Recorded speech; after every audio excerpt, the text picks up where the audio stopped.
The anti-AI people are just as venomous on social media as they ever have been. If only they would loose some of that venom towards flock cameras, we might actually get somewhere. The thing is, when the press does manage to actually cover a story involving flock cameras, it's yet another negative consequence of them. They don't seem to be catching much in the way of criminals. In fact, they're so bad that, as we covered in the past, multiple cities have canceled their contracts with Flock following public outcry.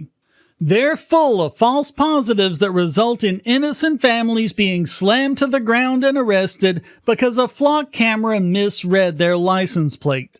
That's without even getting into stories like the Texas cops using Flock to track, without a warrant, someone allegedly seeking an abortion after she'd already left the state. It doesn't help that, through it all, Flock doesn't seem to care at all about the harm that it's doing.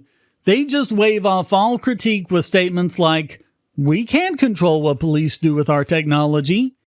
Here's the thing about AI in all its forms. It doesn't make you better at anything. It just lets you do what you do faster, more efficiently, and at greater scale. So when you've got cops that tend to be incompetent, corrupt, and wrong, Flock allows them to achieve new levels of high-scale corruption and wrongness at blazing speeds. Actual police work still remains difficult, and something police want to avoid as they look for one shiny thing after another to be a shortcut for them. For example, an automotive journalist was unwittingly driving a Range Rover that the Flock cameras got into their little AI brains was stolen. For days, the police tagged Joel Felder and his family, but kept losing him as he returned home. So one day they're out running some errands when all of a sudden they're surrounded by a SWAT team. The stolen plate was New Jersey 3403 DTM. Felder's plate was New Jersey 3410 DTM. Close enough for government work.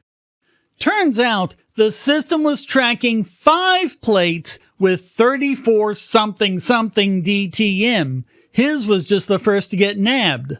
5 different vehicles flagged as the stolen one, and not a single cop looked at that and said, "Huh, that's a bit weird. Maybe we shouldn't act on that until we've sorted it out." Nope, just have the cops surround him. Who needs actual police work? And most telling is what one of the cops said to him, quote, "You're lucky we're in Plymouth. If you were in Minneapolis, they definitely would have come at you with guns drawn." Oh, by the way, turns out there was never even a stolen vehicle to begin with.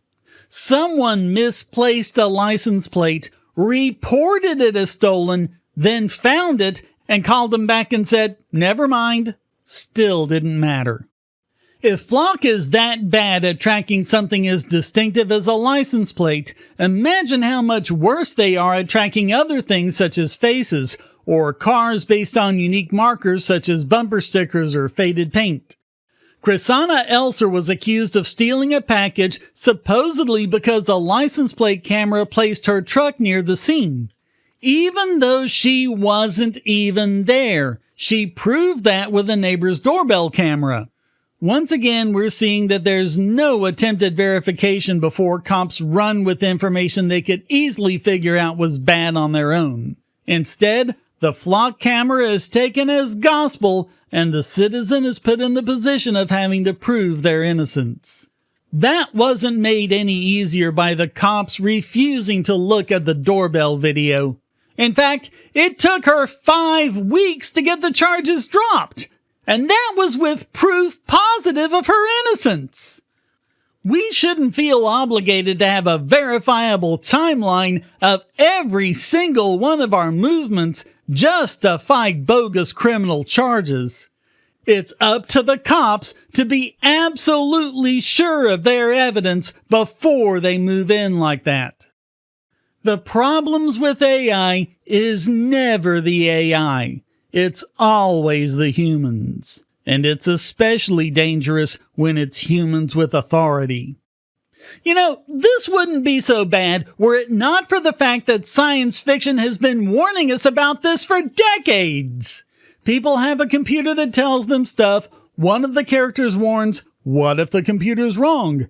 Then it turns out the computer is wrong and bad things happen, and you learned a good lesson, right?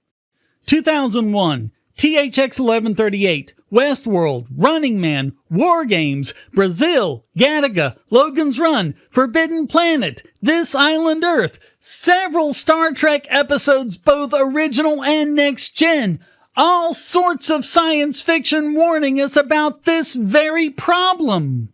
Maybe people don't watch enough science fiction these days, because we're living in the world that so much of it warned us about.